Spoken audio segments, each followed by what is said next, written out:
Indian evidence act 1872 के section 31 के हिसाब से और वही आज के नए कायदे भारतीय साक्ष्य अधिनियम सेक्शन 25 के हिसाब से अगर एक बात आपने कोई एडमिट कर ली है, एडमिशन आपने दे दिया है, यानी कि आपने कोई बात स्वीकार कर ली है, तो वो बात आपका फाइनल प्रमाण, कंक्लूसिव प्रूफ की तरह इस्तेमाल नहीं की जाएगी वो बात, और वो एक पक्का सबूत नहीं होता है कि ये बात बिल्कुल सही है, फाइनल एविडेंस वो नहीं माना जाएगा।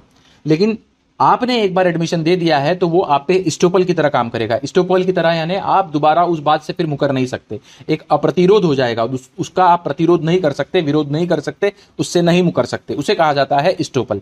आपके एडमिशन को फाइनल नहीं माना जाएगा, आप दूसरा एविडेंस बाद में दिखा सकते हैं, लेकिन आपकी उस बात से आप दोबारा मुकर भी नहीं सकते। ये एक महत्वपूर्ण बात है। ठीक है, उदाहरण के लिए समझिए, यहाँ पे प्रॉपर्टी ओनरशिप का एक उदाहरण यहाँ पे दिया हुआ है। इसमें अगर आपने कोई बात स्वीकार कर ली है, आपने एडमिशन दे दिया है कि ये प्रॉपर्टी किसी और की है, तो देखिए ये कंक्लूसिव प्रूफ नहीं रहेगा। बाद में कोई एविडेंस दिखाया जा सकता है कि ये प्रॉपर्टी फलाना की नहीं है, जो आपने कहा है किसी और की है, लेकिन एक बात समझिए, इससे आपको स्टोपल भी लग जाएगा, यानी प्रतिरोध लग जाएगा। बाद में आप इससे बदल नहीं सकते हो। बाद में कुछ महीने के बाद आप आके ये नहीं कह सकते कि ये अलाना फलाना प्रॉपर्टी जो है, ये मैंने कहा था कि किसी और की है, लेकिन ये प्रॉपर्टी मेरी है, क्योंकि आपका कहा हुआ स्टेटमेंट अब आपके अगेंस्ट यूज होगा।